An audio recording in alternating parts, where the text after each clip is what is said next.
Willkommen zu dieser technischen Anleitung zum Dyson CY26. Wir sind Kelatos Informática, Spezialisten für technische Reparaturen. Wir holen dein Gerät direkt bei dir zu Hause ab, führen eine kostenlose Diagnose durch und schicken dir einen Kostenvoranschlag, bevor wir reparieren. Keine Anrufe, keine Fahrten. Wir befinden uns in der Calle Joaquín María López 26, Madrid. Bequem, transparent und professionell. Link in der Beschreibung.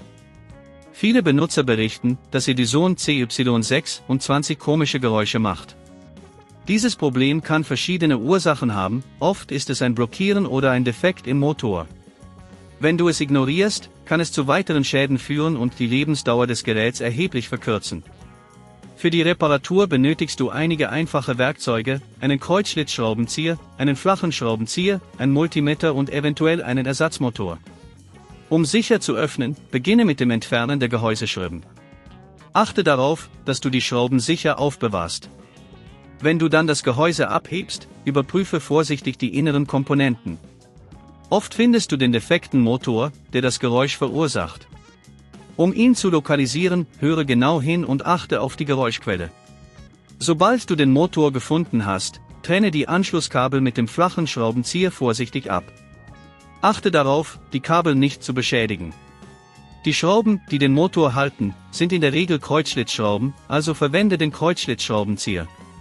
Wenn dir das an dieser Stelle zu kompliziert wird, denk daran, dass wir bei Kelatos dein Gerät zu Hause abholen und es dir repariert zurückschicken.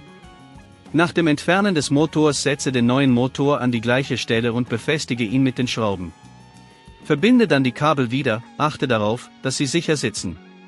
Schließe das Gehäuse wieder und schraube es fest. Überprüfe zum Schluss, ob das Gerät einwandfrei funktioniert und keine Geräusche mehr macht. Um zukünftig solche Probleme zu vermeiden, halte deinen Dyson regelmäßig sauber und überprüfe die Filter. Achte darauf, dass keine Fremdkörper in das Gerät gelangen. Wenn du kein Risiko eingehen willst, bei Kelatos holen wir dein Gerät ab, reparieren es und liefern es dir nach Hause, in der ganzen Schweiz. Link in der Beschreibung.